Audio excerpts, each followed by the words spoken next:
Let me introduce you to today's guest, Jeff Curran. Jeff is a fourth degree black belt under Peter Sauer. He's also a veteran of the UFC, WC, Pride, Strikeforce, and Bellator, who had just over 60 professional fights before retiring. He owns and operates Curran Jiu-Jitsu Academy in Crystal Lake, Illinois. Jeff is married and the proud father of two boys. Jeff, welcome to the podcast.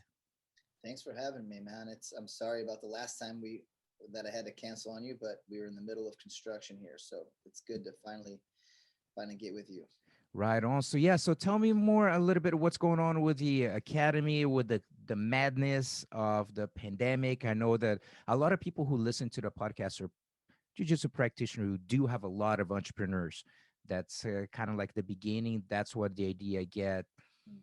entrepreneurs who practice jujitsu, and so we can exchange some ideas, and then eventually even a lot of non-entrepreneurs people still listen to you. But tell me a little bit, how was this past year? We're recording this in March 2021. So tell us more what's going on right now.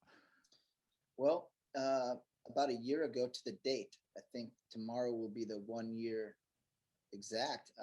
I was at one of my affiliate schools up north, Team Curran, Madison, Wisconsin, and I was with my good friend Dave Porter, who's also a black belt in jiu-jitsu under Peter Sauer.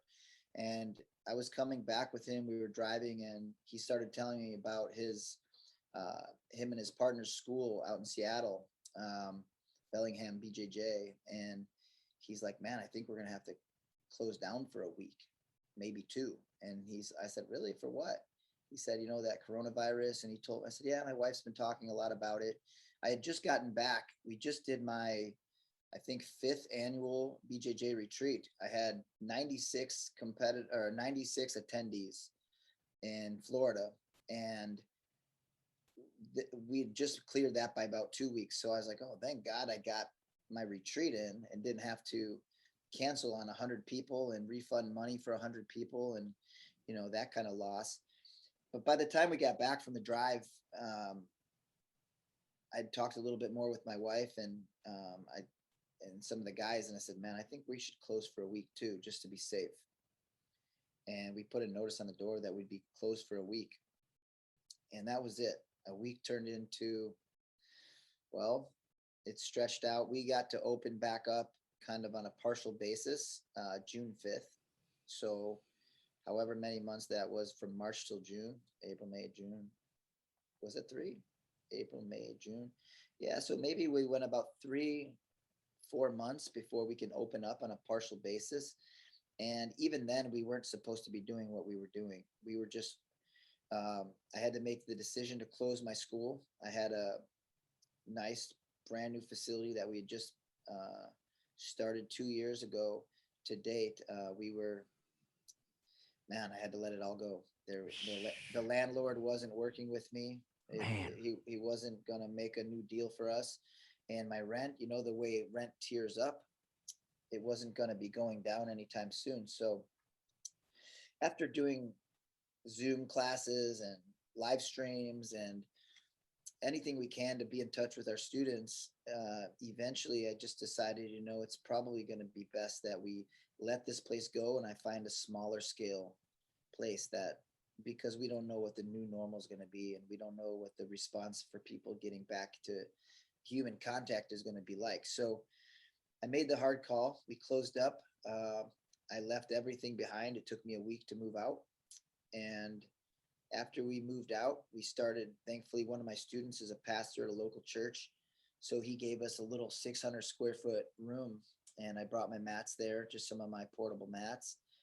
And we kept about 60 of our students that were paying and training between kids and adults. And little by little, people were coming back.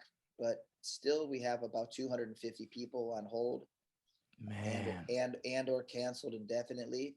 And during that process of being in this church and people kind of not being too happy to be there, yeah. we were still getting new students. We still had people kind of like coming in, and I could not find a building. I could not find a new place to run unless I left my town. And if I leave my town, then I have to lose those students because, get a 10 miles of country road. It's a inconvenience for a lot of people to leave town. And so I found a place. We have a nice 5,000 square foot pole barn here behind one of my old gyms in my town. And the new owner of this building, he has invested a lot of money to bring us water and sewer and heat. It had nothing. And I had to take care of all the interior remodels. So that process took me about 5 months. And we opened up here February 5th. And it's been climbing since. Beautiful, Um, man. yeah, yeah, it was hard. But I went from two big mats, having my boxing ring, my cage, my fight team, um, everything. And now I've just decided I'm going to focus solely on jujitsu. Um, the handful of fighters that I had understood that and had to find different paths. But I've always kind of desired to just get back to 100% focus on my jujitsu because although I fought MMA, that I'm 100% to the core of jujitsu mind. And, I just don't want to be holding pads and doing too much striking and things like that. I want to focus on my on the art and sharing it with the world. And I think we're going to do it. We're climbing pretty good and feeling really good about it. Yeah, this is one of the things that it's at this point, it's like it is what it is, right? And sometimes I have mentioned in a podcast many times before over the past years, I do my best not to label things positive or negative. It's just it is what it is. It is what it is. Yeah. Because maybe something you're gonna look back in a few years from now, and you maybe I don't know how long, but you're gonna look back and say, "Man, when it happened, it was awful."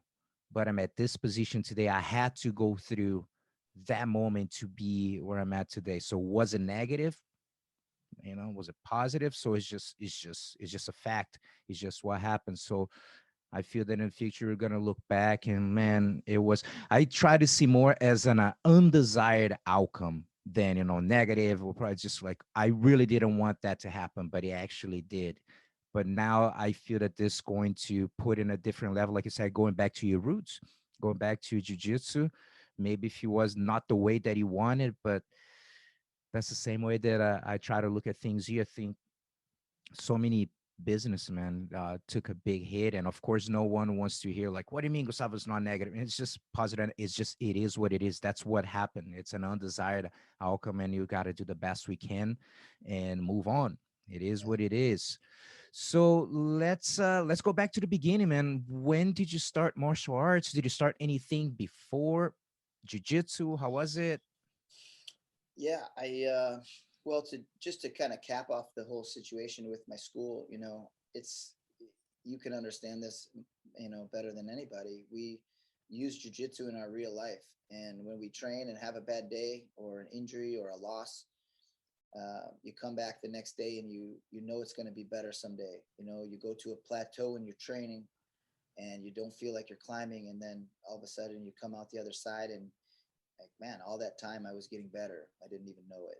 So I'm proud of surviving the way we did, and I'm confident in the future. But going back in the past, I'm coming up probably close to 30 years since I started jujitsu in '91. Nice, man. I started just at a local school. There's a local Hapkido school. I was training karate for a few years with my friend, and he happened to actually get kicked out of karate for punching this guy in the nose, and the guy got a bloody nose and stuff. And anyways, he got kicked out, so he went and looking around for a place to train, and we found this grappling place or this Hapkido school where this guy was running um, like a ground fighting class. And the guy who was running the class at the time is now a black belt under me and Pedro Sauer, because at the time he was training judo and he went to a Hickson Gracie seminar in Chicago, and he I guess maybe a flyer was mailed to his school where he was training, and he started teaching like the week after the seminar. He started doing like Wednesday nights, showing off whatever Hmm. he knew. I mean, dude, there was no jujitsu in our area, zero. Like there was nothing, no one knew of any of it. And I took my first class and I learned a couple positions and a couple arm bars. And I was like, man, what am I going to do here? So I bought every magazine possible. And within a few weeks, we got a flyer for a megaton coming to a driving distance a few hours away. I was like just turning 15 years old. And I went to a megaton seminar, and it was basically stand in line, and after an hour of warm up, stand in line and get your butt kicked. and, I, and he gave me his business card, and then I got on the. After that, I was like, man, I gotta learn jujitsu from this little guy. Now UFC hadn't even come out yet. I wasn't even aware of what it was that I was doing. I just kind of fell in love with it. So I started traveling to Arizona all the time, and between my um, between my dad and between my girlfriend's mom, everybody called me in for school all the time. And over the next few years, I would take maybe 30 trips to Arizona and just live with Megaton and train. And that was my launch. That was my start. And then when I would come home, we would get late night mat time at this local place where we would all just kind of explore and practice what we could. And, you know, that was my start in jiu-jitsu. And then Carlson Jr. moved to Chicago, and he opened up a nice place there. Daniel and Pedro Viana, they were teaching out of there. They were purple belts. Another guy named Paulo Bazada, he was there. Really good guys. Hey Diago was there, and he was a brown belt then. And I had got my blue belt from Megaton, and I went kind of like I went back to, I had a weird falling out with Megaton. It's a long story, but we've made amends years later. But I was just a kid, and he kind of kicked me out of his house and took something the wrong way because I wanted to go train when I was home with Carlson Jr. And I didn't understand that there was this tribal kind of family. And I asked him for permission, and he said sure. So I said okay, and I looked into it. But then next time I was by him, he kicked me out of his house. So we had this like long, this long mess for many years.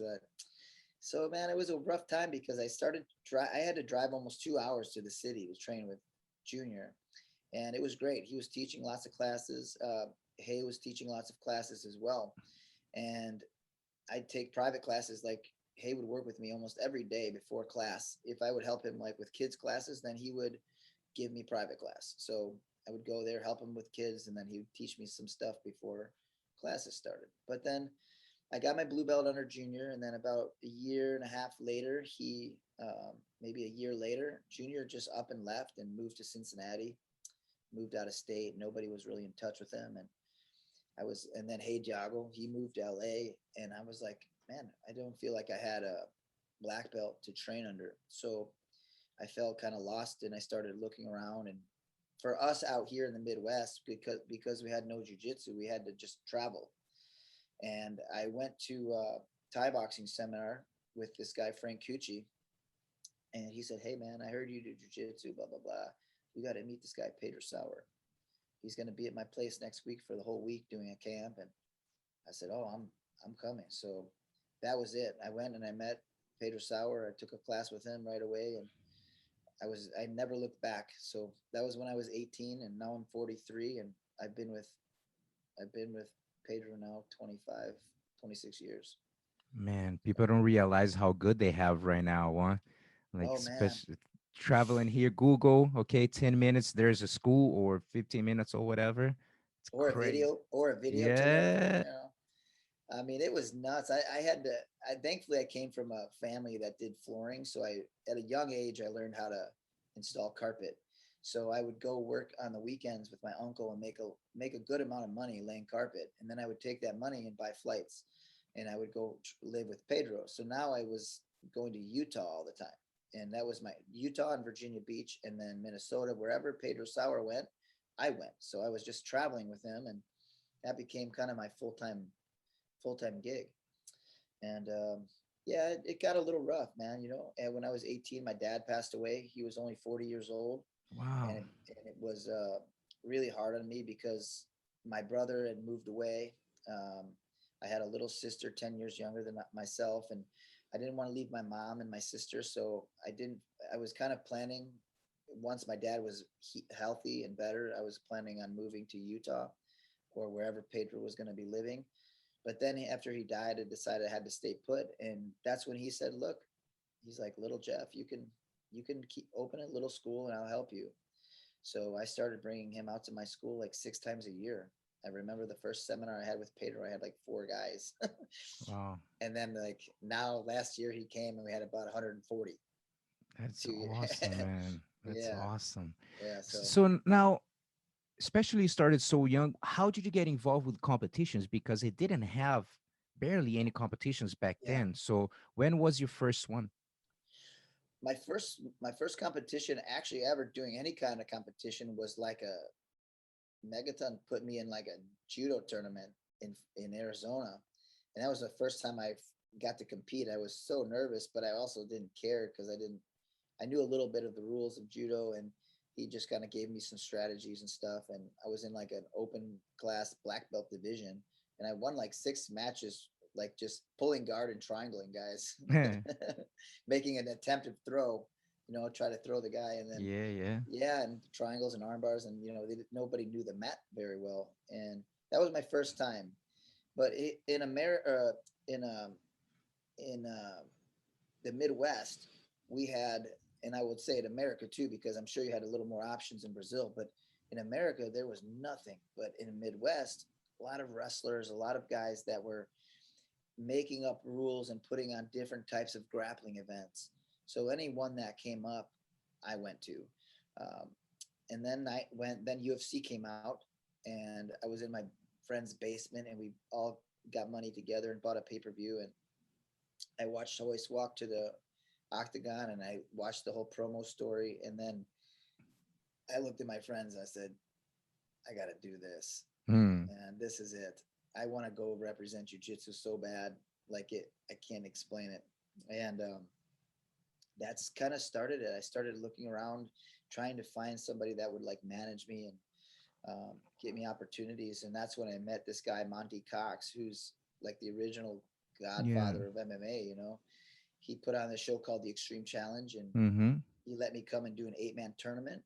When I just turned 20 years old, I did an 8-man MMA no holds barred tournament. Then it was like a 1 10-minute round or 1 15-minute round, and you know that kind of fight. And I won all 3 fights by submission, and then he basically started managing me after that.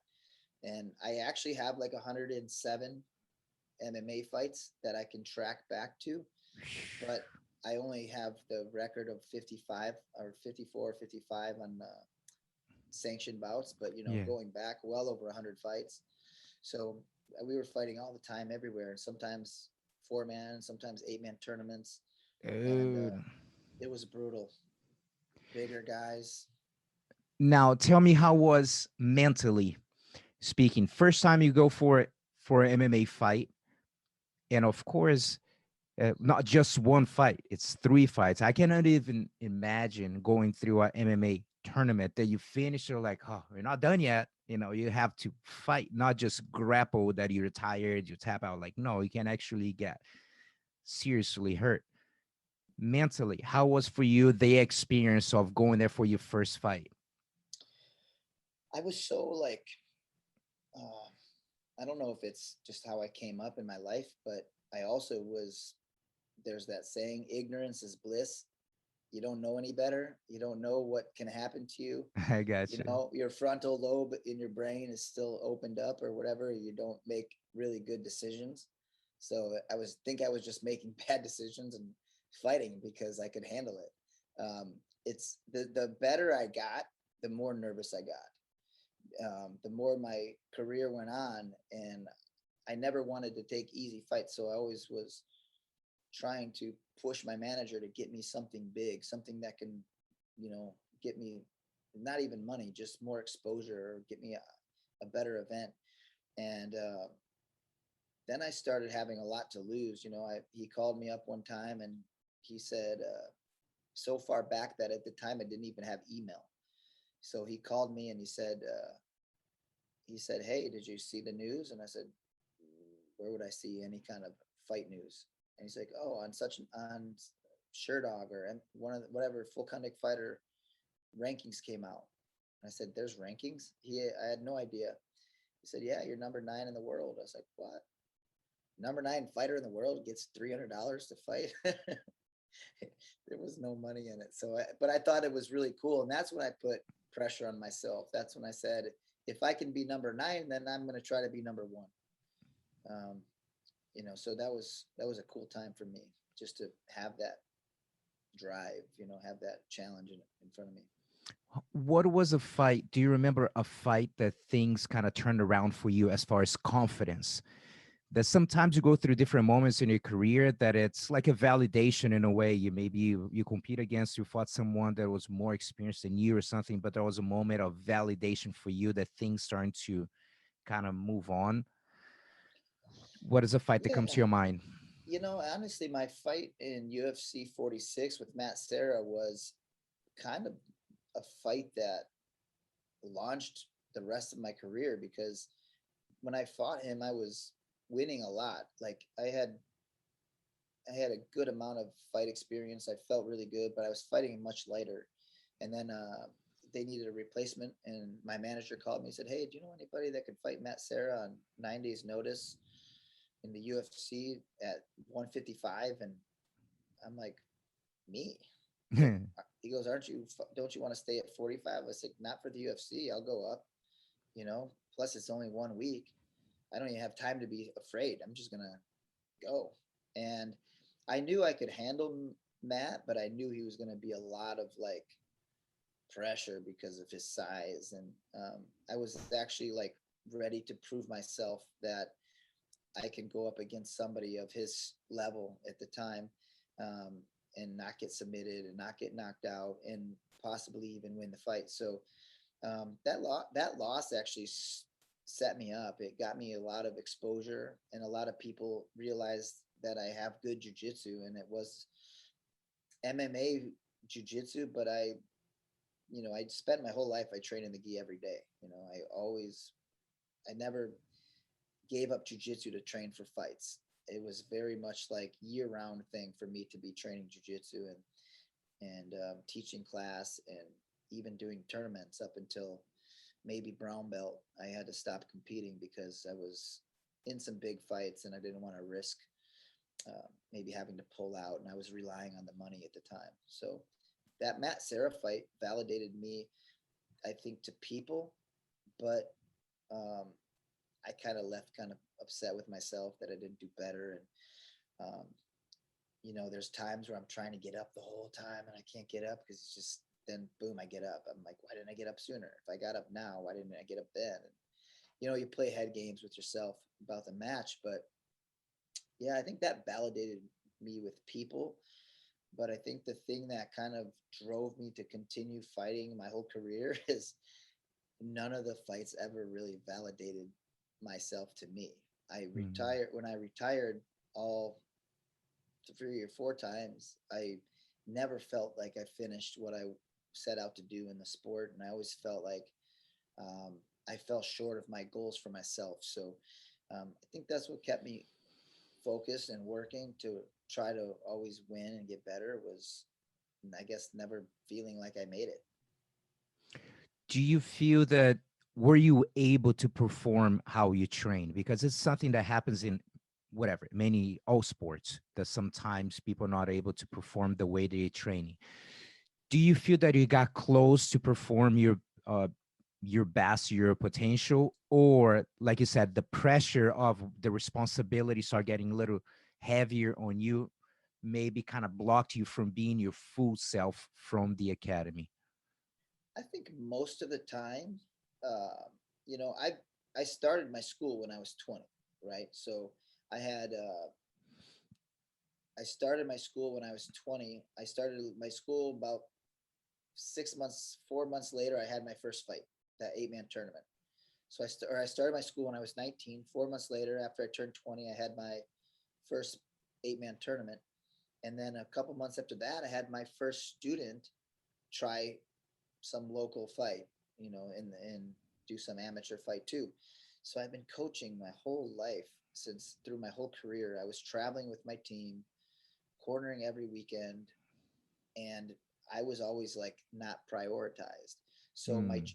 when I would train, I would have good days and bad days like everybody. But I actually, when I fought, I never really felt like um, I wasn't at my potential. I felt like maybe if I had better time to be selfish for myself and I could be a little bit more focused on just me, then maybe I would have done a little better on some of my fights. I mean, I've had plenty of split decisions and decision losses that I know I won the fight. But at the same time, I've had some split decision wins where I feel like, I don't feel like I won. I walk away Got it. with the victor, but I also was humble enough to say, I don't think I won that fight. But any fight you're still walking away from and not knocked out, to me, in the jiu-jitsu way, we, without a lot of damage, we win that fight. Let's talk about the good and not so good performance. So, what is one of the best performances that you have, regardless of the size, let's say, of the event or how big? Is just we're talking about performing. That means you felt like, man, training went well. Was just everything is just worked the way you wanted in this fight. What is a fight that stand out for you? There's lots of fights that stand out. My fight with Mike Brown in the WEC was one where, standing up, I was feeling good, like I was good to win the fight. But then he took me down, and then in my head I wanted to take him down. I didn't, so I lost focus of my kind of my strategy, I guess you could say, and my tactics of the match. Uh, so that fight, I kind of wish I had fought differently. My fight with Takeo Mizugaki, which was one that I really truly feel like 100% I won the fight. That fight, I feel like I fought to my potential. My only regret is I didn't wrestle as good as I know I could.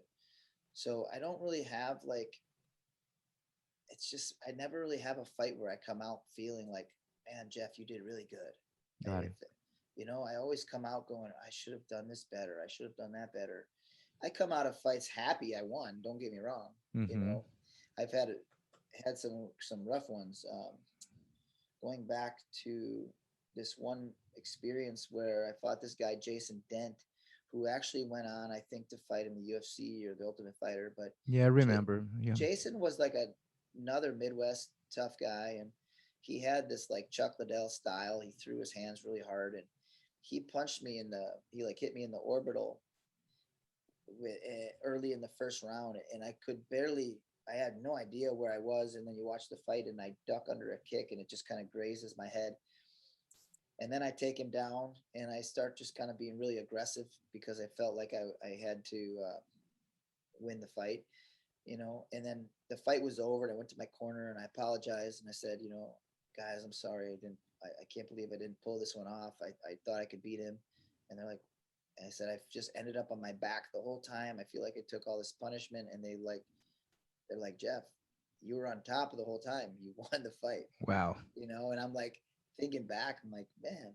So that night we went out to like an after party dinner thing, and I walked in and I just fainted, and I ended up in the emergency room and had this really bad like brain thing, and so fights like that were like, I guess without even knowing, I rose up and fought to my potential, even just For on sure. autopilot. And Oh yeah. I mean, I think jujitsu does that for us because in a real fight situation, I never trained jujitsu just for sport. I shouldn't say that. When I first started it, I thought, I don't know why I'm training it. I guess I saw some Gracie in action tapes, and I was like, I guess I'm gonna fight my friend. Somebody who wants to fight me, I'll fight them. But as time went on, I wanted to represent the art, and I want to represent my instructors and things like that. But um, it could it, fighting was rough. Fighting like that was rough to take those kind of punches, and jujitsu kicks in. And one other experience I'll tell you about in that same context, it was like Extreme Challenge 17. And I look across and I see this guy, Mike Haltom, who's just jacked. And he's like, I was just like this pale, like little kid. And this guy's jacked up, hairy chest, like country boy. I'm like, oh, I'm thinking to myself, like, I don't know if I can he looks like some guys I train with that are really rough. It's because it's not going to be fun. And he punches me square in the mouth, and all I remember is the pain that felt. Oh, And then afterwards, I'm in the locker room and I'm all split. My teeth are loose. I'm pouring blood.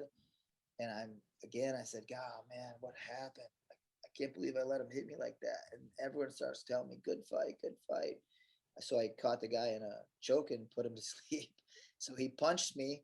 And then as he's punching me, I lock a triangle and he goes to sleep and I win the fight. But again, I was out. I don't remember none of it. So thankfully for jujitsu, we don't have to. Oh, if it's in our blood and we have the reaction, we don't have to be so perfect. You know. man. Yeah. Now, thinking about some of the not so good performance, because of course we have a lot of listeners that have been exposed to some type of competition. Jiu-jitsu may not be in MMA, but it's still performing. And I feel that it depends how experienced people are. I think there's one day that I'm like, man, I don't know what happened. It's just I couldn't perform. I froze or I couldn't deliver things for whatever. Sometimes it's something that's happening outside in your life, and then you kind of bringing that to the mat. So I feel that if people have a lot of experience, there will be at least one competition say like, yeah, man, I don't know, that day is just, I don't know what happened. So is there a fight that it was one of those the not so good ones that you look back and think of that like, man, I did not perform, and you know that it was more mental than anything, and what was the lesson? Um, I don't feel like I felt, which is weird because at the time I felt like going into it, you feel like you've done everything. Actually, no, I was going to say my fight with Scott Jorgensen. Um, I knew I could have performed better. I didn't like the way I performed, and I was just kind of mad at myself. Also, my fight against Johnny Eduardo, he just fought a good strategy, kept me away. Another fight, Hatsuhioki over in Pride. Just tall guys had my number. I just couldn't get close to them. They blasted my leg, and I'm wondering like why in all my other fights when my checking kicks, but now I'm not. It's so like I have regrets on my how I fought, but going into those fights, I felt mentally strong. I will tell you, going into my fight with Kid Yamamoto was probably the one. There's maybe been one other one. I can't recall the who it was. Sometimes that's hazy on me, but my fight with Kid Yamamoto, you know, you don't always, for whatever reason, feel worthy of success. It could be, you know, it could be personal life, things you're doing that you feel like ashamed of, or actions you make in your life. Other times it could just be like, I'm why do I deserve this? You get down on yourself. I feel that sometimes when um, I didn't have many days where was not getting punched, and we would spar a lot and spar really hard, and then I would go grapple, and I would grapple in the morning, and then I'd spar, then I'd grapple at night, and I never really felt like a lot of peace. It was always a very aggressive, not aggressive, but continuous process. So going into my fight with Kid Yamamoto over in Hawaii, and I know how dangerous he was. I watched his fights in Shudo. He was very aggressive, and I thought, oh, at least he's small, and I can smaller than me, which is not normally the case. I was walking around maybe 140, 142, and I remember sitting in the locker room and just covering my head with a towel or a sweatshirt or something, and not wanting to talk to anybody. And I just sat there in my head the whole time, telling myself like, yeah, you don't deserve this. You're not worthy of this win. Um, for whatever reason, it was just a weird kind of funk that I was in, and maybe even like a little mild depression. Um, I think some of it might have been fear of the unknown. I don't know. Winning this might bring me to here. I know Dana White was in the crowd watching. Losing it might be so detrimental to my next step. And I heard Sean Tompkins. I'm sure you've heard of Sean Mm-hmm. Tompkins, famous kickboxing coach. He passed away years back. He was a great friend of mine after this. Well, he was in the locker room. I hadn't really got to know him yet. He looked over to my coach and goes, "Yo, you better like wake him up." And I could hear them talking. And my boxing coach is like, "No, he's just relaxing." He's like, "No, I've seen it. He's in his own head right now. You better snap him out of it." And, so my coach, Doug, he tried to like, "Come on, Jeff, wake up." I said, "No, man, I don't want to talk. I don't even want to warm up." I'm just like, but then the fight starts and I get launched so hard. Like the second we clinch, she just throws me. And I was like, "Oh, better wake up. I'm in the fight now." And I fought hard. I never got started. I felt like I was in this web of just, man, just couldn't go anywhere. And Mm-hmm. I felt that once in jujitsu too. I felt, but I guess in my fight with Kid, I think the third round, I think I won the third round. It was a better performance for me. I was able to stay on my feet and start landing some shots too. Um, but other than that, he pretty much dominated the fight, and I felt like maybe had I mentally prepared for what was coming, um, I would have been better off. But it's And have you done any work with a sports psychologist or anything like that? Have you talked with someone about it when you were active? No. no. I thought about it. Honestly, it just came down to like for myself, money. I was always struggling to survive and pay bills, and back when I had my WEC debut, um, I fought Stephen Ledbetter. My son, when I fought him, my son was only like 8 months old. My first son was only 8 or 9 months old, and I had been pretty active leading up to that fight as well. And it was hard having that because I felt a lot of guilt hanging over my head that I wasn't being like a better dad or a better husband. And I'm in the gym all the time and training, and you just kind of start to go in a different direction. Um, I wish I could do my whole career over again, if that makes sense. I Yeah. would make different decisions. I felt like I had a collective successful career, but Mhm. I didn't achieve what I set out to do. What would you do different? It, of course, isn't as sad right now, but what would you do different looking back in your career as far as training that would be different? Because people are using a lot of different approaches now. What do you see that could have helped you in the past?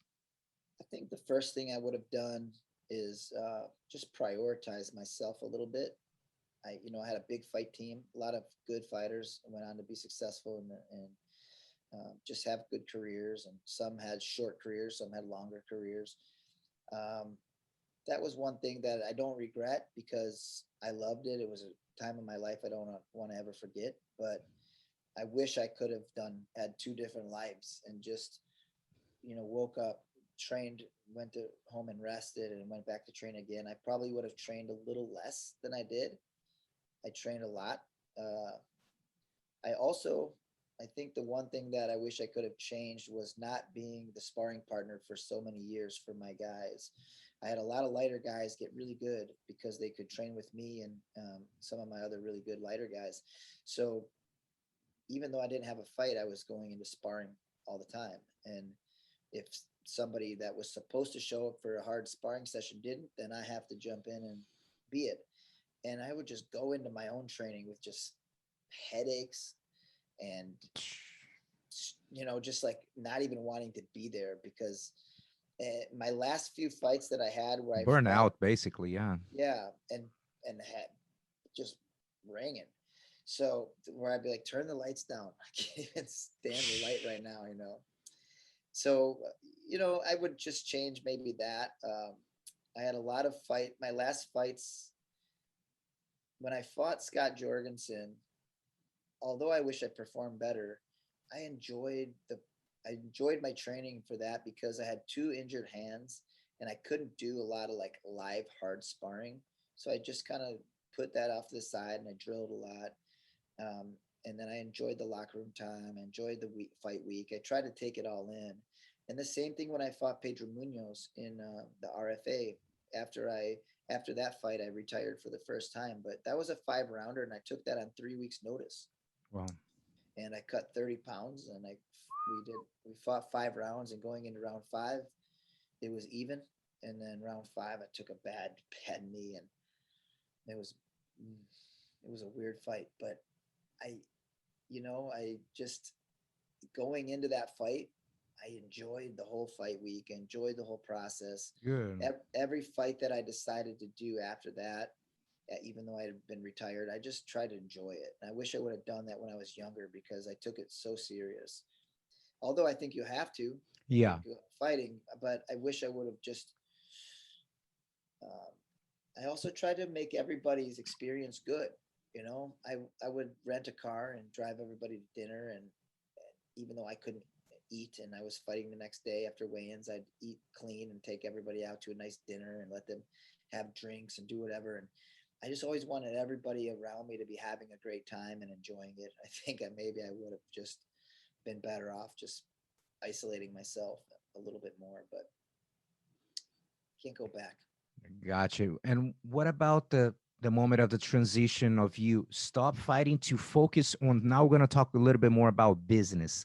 So how was that transition of you like, okay, I'm not fighting anymore, and to going in and just run the business? Mhm. It was really hard on me, and I'll honestly, I still battle with it. Um, I I felt like maybe jujitsu competition will take over. Um, and as much as I enjoy competing in jujitsu, it didn't have the same effect on me, I think, as MMA. Um, just the skill level is so high, and I'm training with my students. I don't travel a lot anymore, because unless I'm teaching, so I have to work twice as hard to get up to par and get ready. And but go all competition aside, I've always had to focus on my business, and I think that's the part that I regretted, is like I had to have a gym so I didn't have to leave my family, and I didn't have to move away from my wife. Hmm. We just met when I was 20 years old. We were boyfriend girlfriend back when I was 20. So I didn't want to leave her. She didn't want to move away. She didn't want to leave her parents. So I had to have this like business, for even though I didn't really want it. Then I just became addicted to the process of having my students, and I loved helping them and all that kind of stuff. But running the business after my fight career is a lot more like, what do I do with my time? I have a good staff that were covering a lot of classes, because my schedule was set for me being in a fight, always getting in ready for fights. And now I have all this time, so I start teaching a lot more than I did. And then I have a little bit more free time throughout the day to run the business. And I kind of like, oh, I guess I can spend it with my kids, but then they're in school, and it's a weird transition completely, because I don't really like being a businessman.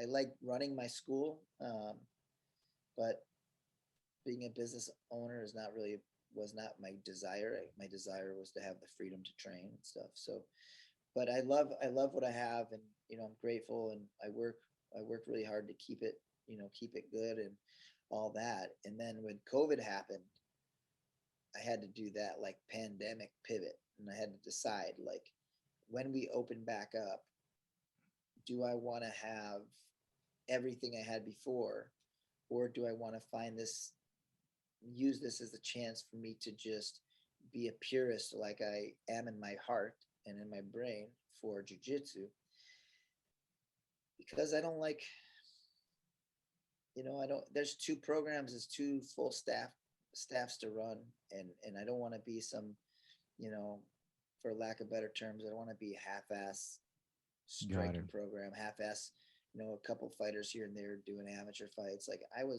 had a big fight team, and we were very successful. If I can't do that, I don't really want to do it.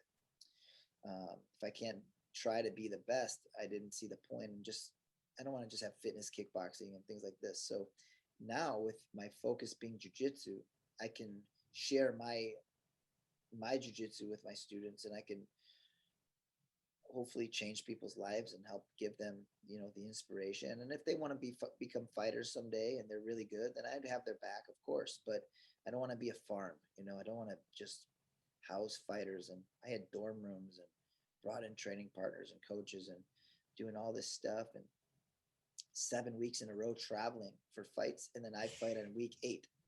Man. Like cutting weight, training on the road, and I just always I don't want it anymore. I want to focus on my students more than ever. I want my kids are 12 and 14. I want their jiu-jitsu to be, by the time they graduate high school and are in going to local college for a couple of years, I want them to be able to teach and compete and just, live that kind of life that I wish I had, that I wish I was able to do myself without having to be so wrapped up in other things. Besides, of course, the biggest struggle of running your business that you had most likely is COVID.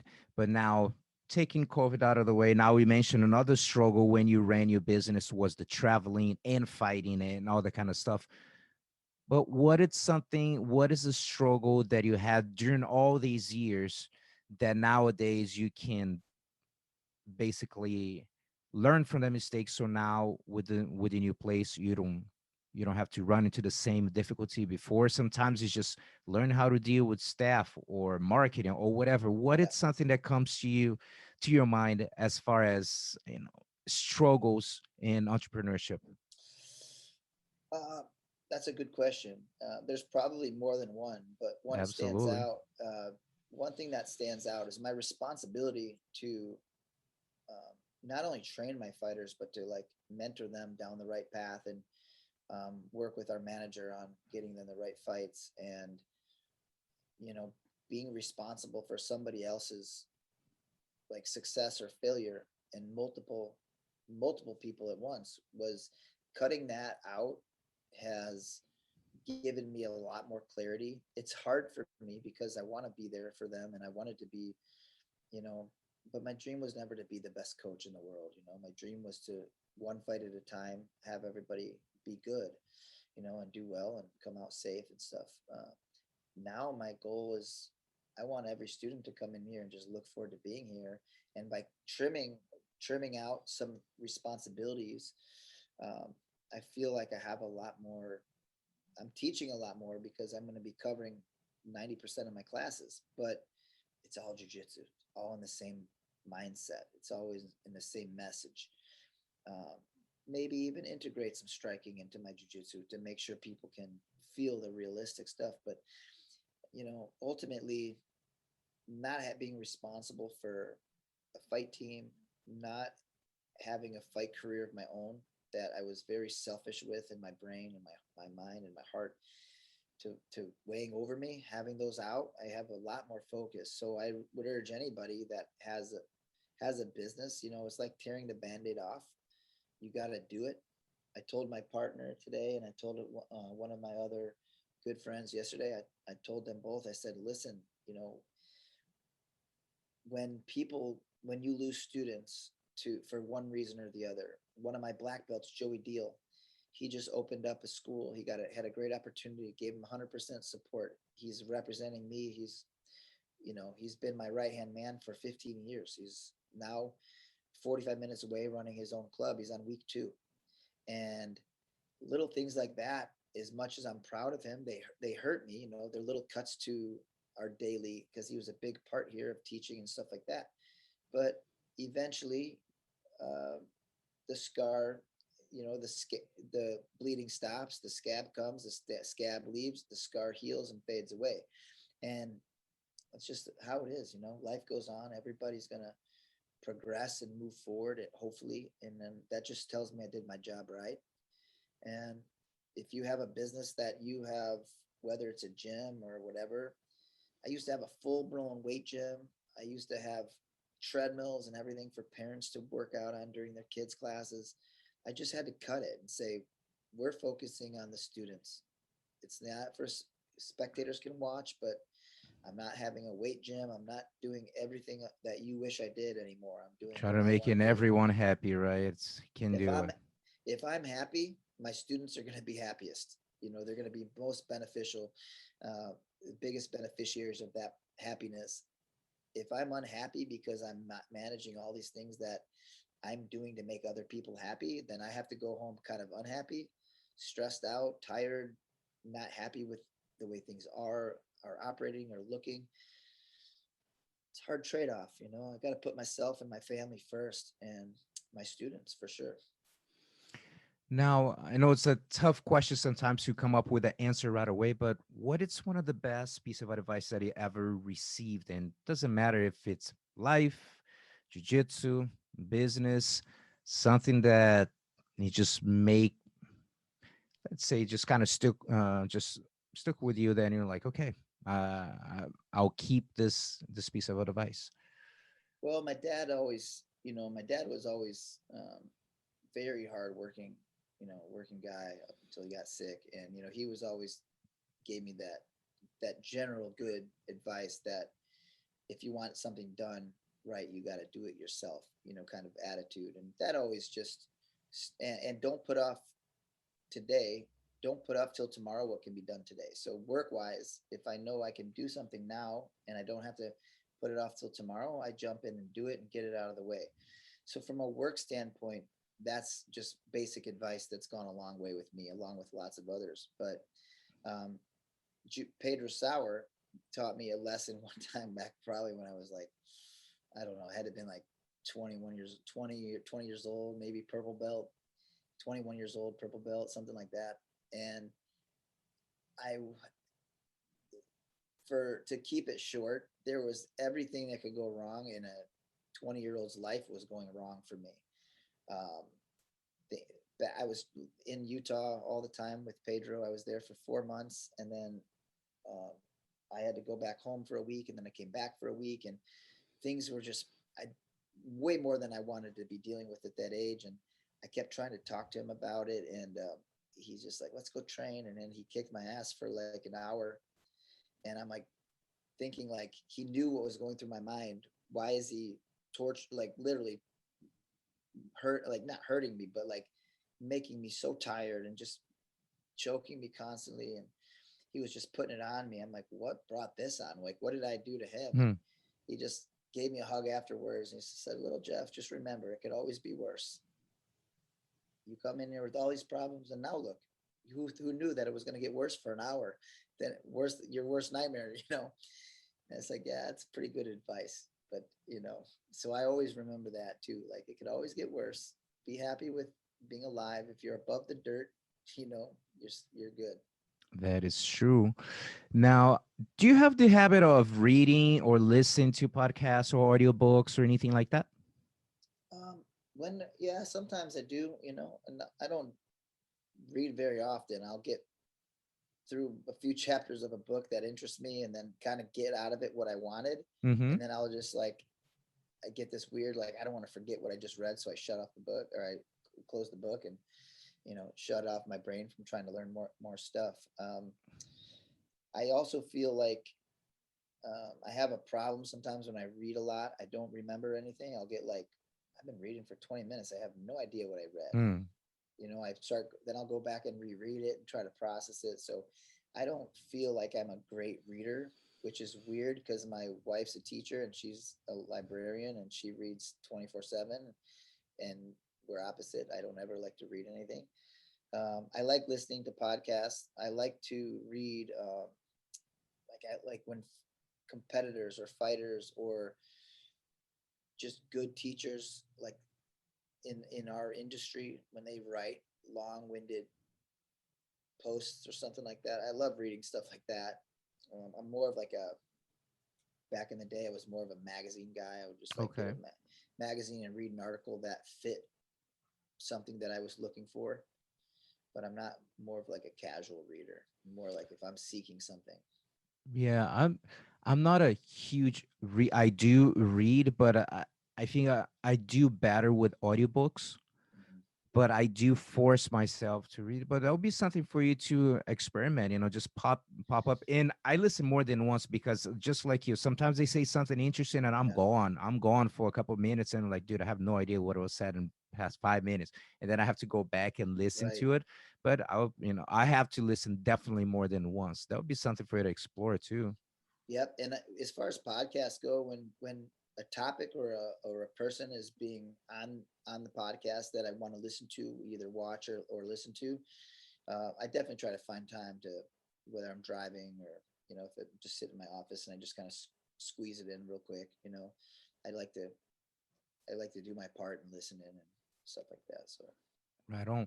So we're getting close to the end of the interview. So tell me, what are you currently excited about? What is going on with the school? I know that being little by little has been growing. I know you have a um, platform too, right? For online platform that you put moves and so forth too, right? yeah, I just during COVID we built out the framework and filmed a lot for Jeff Curran TV. And right now, I just have a fundamental course up there. I've got a lot of other stuff filmed that my partner, who's a video guy, he's kind of got jammed up with a lot of other things, and we had to go work and make money during this and build out this gym. So everything went on hold. But I did film a lot for that. It's gonna probably stay on hold for a little bit, but it's a free membership if you want to. If anyone out there is interested in trying jujitsu and wants basics, I do have my fundamental curriculum up there. You just sign up for free. I'm not charging anybody until it's fully functional and it's got all my material. But the thing that I'm excited about, actually, I'm really excited. Um, I'm actually looking at my contract right now with BJJ Fanatics. I'm going to start filming for them, Nice. and I'm going out there in April to drop my first couple series. And just kind of interested in, like, excited. I should say interested. I'm excited about letting the jiu-jitsu community know that I'm not just this MMA guy that did jiu-jitsu once in a while to fight. Like, I'm a to the core pure jiu-jitsu guy, and I want to share my jiu-jitsu with people. I'm not decorated with a lot of uh, titles in jiu-jitsu beyond purple belt. Even then, tournament scene was different, so I just did what came up. But I plan on trying to make my mark moving forward from here on out. Till I'm old and gray, at least a few tournaments a year. I'm probably gonna be out doing the Pan Am's no gi maybe in May. I got to see how my injuries hold up as I get back in better shape this next few weeks, because during the build out here I put on some weight. I wasn't training for 4 months. I just working and not eating very well at all. So I'm still cleaning out, getting myself back in a groove. But yeah, I got a good year ahead. I have a lot of things I'm doing for jujitsu. I have my jujitsu retreat that I do once or twice a year. I'm working on maybe doing a fall retreat in the Smoky Mountains, and doing a camp in Park City, Utah with Peter Sauer and Mike Diaz, a couple of my friends out there in July. So cool things like that I can kind of live my life and jujitsu lifestyle and feel like I'm doing what I set out to do, sharing and, Awesome. and giving back. Awesome. And last question, man, what is one of the biggest lessons that jiu-jitsu has taught you for life? Kind of what we talked about earlier. It's like when things get bad, you just have to weather it. You got to survive it. And I, it's very cliche. People say, jujitsu is life, or this is whatever sport is life. But jujitsu principles and concepts really relate to real life. So I try to use that concept of just like survive before I attack. I get my position first, and I make sure I'm good before I make my move. And when I was younger, even in fighting, I didn't accept that as much as I do now that I'm older. But I also in life was much more impulsive when I was younger, very aggressive with choices. I didn't think things through very much. And now I'm a lot more calculated, and month by month, even getting better, just trying to take my time, make sure that the decision that I'm making is the right one. And that becomes a good habit. So Right on. Jeff, thank you so much for your time and thank you for the interview. Congratulations on beautiful career. That's a lot of fights, dude. It's like over 100 fights. That's a lot of fight. Cannot even imagine. So I feel that your students are very blessed to be able to learn from you because you got so much experience. And I bet that what you can bring to even being in someone's corner, could it be in jiu-jitsu tournament, but especially in an MMA fight, you've seen so many scenarios, and I feel that you can bring a lot of confidence to them on knowing that you've been there before. And definitely they are in a good position to be learning from you, man. Congratulations. I appreciate that, man, and congrats to you on such a decorated jiu-jitsu career as well. And I appreciate you, looking to have me on and talk about what we love. Here we go. All right, everyone. Keep in touch. See you all soon. Os.